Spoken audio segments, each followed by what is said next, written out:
The Battle of Chickamauga, Rosecrans Mistake and General Thomas's legendary stand. How does one of the bloodiest battles of the Civil War hinge on a single misunderstood order? What if the fate of an entire army rested on a gap that didn't even exist?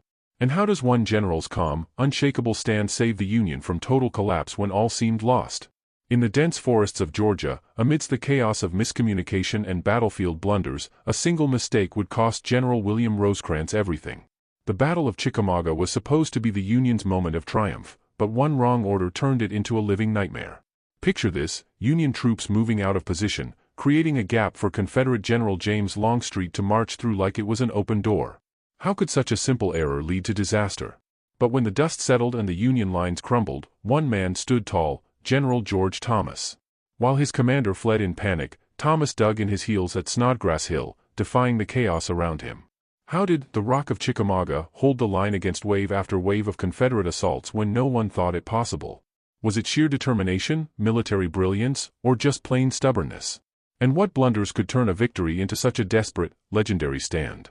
Let's unravel this tale of confusion, heroism, and missed opportunities, and find out why Chickamauga became a turning point for both the Union and Confederacy, and how it almost didn't happen.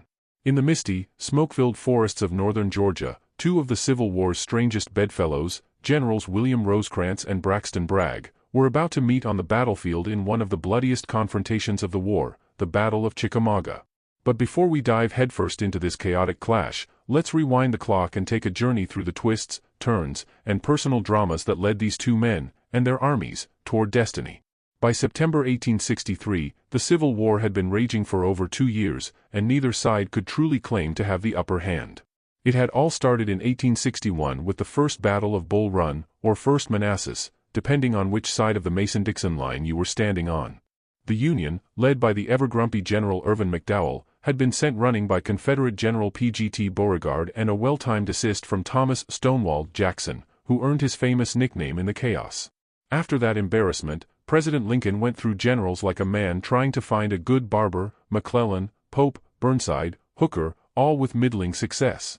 Each Union commander came in with high hopes and a shiny new plan to crush the Confederates, only to leave with tail tucked between their legs. Meanwhile, on the Confederate side, Robert E. Lee and his Army of Northern Virginia had become something of a legend, winning major battles at Fredericksburg and Chancellorsville despite being outnumbered. But the South's luck began to turn when Lee's invasion of the North ended in disaster at Gettysburg in July 1863. At the same time, Ulysses S. Grant, a quiet, hard-drinking general who preferred to let his actions speak louder than his words, had captured Vicksburg, effectively cutting the Confederacy in two and giving the Union control of the Mississippi River. And then there was General William Rosecrans, who had been making waves in the Western theater. Old Rosie, as his soldiers affectionately called him, had maneuvered Confederate forces out of Tennessee during the Tullahoma campaign with minimal bloodshed, a feat so rare that his peers were both impressed and irritated. His next objective was the critical railway hub of Chattanooga, a city so essential to Confederate supply lines that losing it would be like knocking the wind out of the entire Southern war effort. William Rosecrans was not your typical Civil War general. A devout Catholic and a family man, he was thoughtful and measured, more the kind of guy you'd trust to design a perfect house than lead you into battle. His attention to detail bordered on obsessiveness. Every campaign was planned down to the last tent pole and ammunition crate. He was strategic, almost to a fault, and his meticulous nature often led to indecision at critical moments. But when it worked, it really worked, and his Tullahoma campaign was evidence of that. Rosecrans was a staunch Union man, with little time for the fire-breathing secessionists he saw as traitors to the American Republic. His politics were practical rather than ideological. He wanted to win the war and put the country back together. His steady family life, complete with a doting wife and children, reflected his personality: careful, deliberate, and somewhat risk-averse. But in war, where boldness often won the day, old Rosie's cautious nature could be both an asset and a liability. Then there was Braxton Bragg. Where Rosecrans was cool and collected, Bragg was a walking, talking temper tantrum. His officers hated him, and the feeling was usually mutual. Bragg had a talent for turning potential allies into lifelong enemies, a skill he had honed to perfection over years of bitter disagreements and toxic infighting. One of his most infamous clashes came early in the war when he was challenged to a duel by one of his own subordinates. The man got so fed up with Bragg's leadership that he invited him to settle their differences with pistols, though, to be fair, if everyone who wanted to duel Bragg had followed through, the man would have run out of challengers long before 1863. Despite his personal shortcomings, and boy, there were many, Bragg had moments of brilliance. He had seen some success in earlier battles, but by the time Rosecrans had driven him out of Chattanooga in the summer of 1863, his reputation was hanging by a thread. His army was demoralized, and his officers were openly discussing the possibility of replacing him. Bragg's inability to foster loyalty and trust among his men was as much a problem as the Union armies he was facing. At first light on September 19, the Battle of Chickamauga exploded into action near Jay's Mill. Enter General Nathan Bedford Forrest, a man whose audacity was only rivaled by his unpredictability. Forrest, draped in his signature reckless swagger, was the kind of commander who would charge headfirst into a fight without waiting for permission. And that's exactly what he did. Forrest's cavalry clashed with Union forces, a chaotic, frenzied mess. One of his lieutenants approached him and asked, "General, shall we await further orders from Bragg?" Forrest, with his wild eyes gleaming, replied, "Orders? We ain't got no time for orders. The enemy's right there.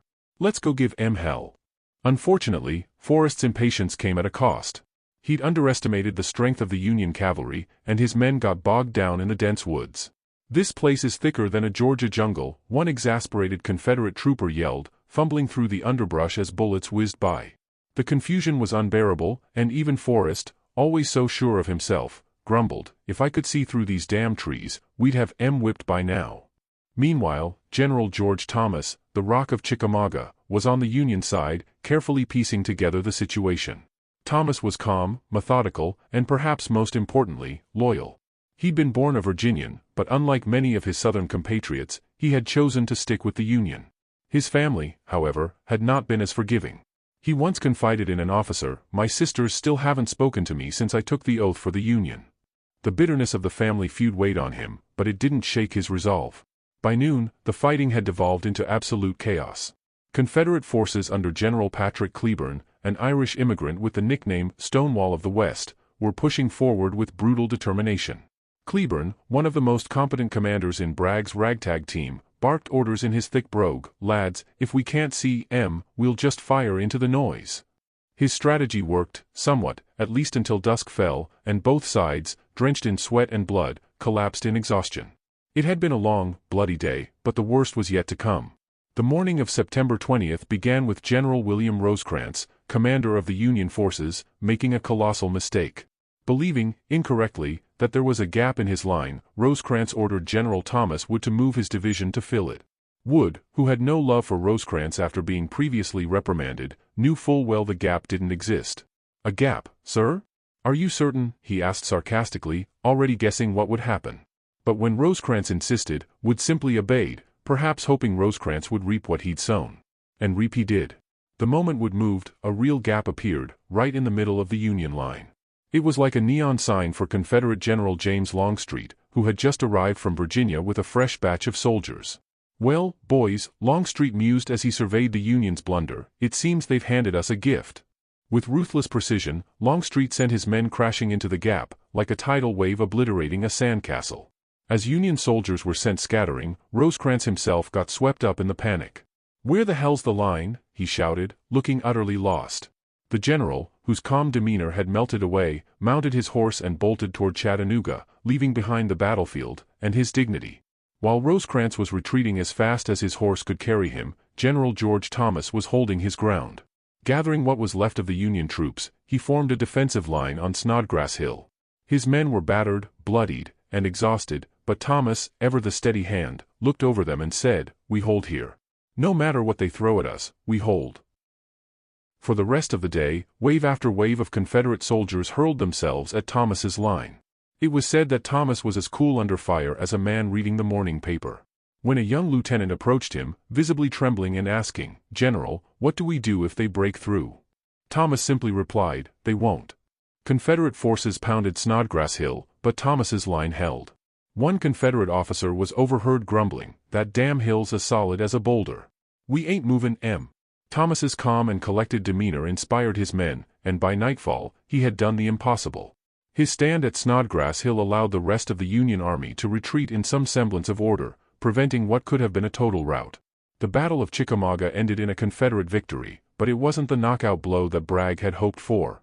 Despite overwhelming Union losses, Bragg failed to destroy Rosecrans' army entirely, much to the fury of his subordinates. "Bragg couldn't finish a cup of coffee, much less a battle," one irate officer exclaimed.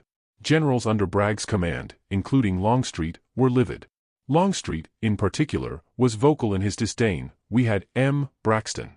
And you let slip away." Bragg's men were fed up, and several even petitioned Confederate President Jefferson Davis to have him removed.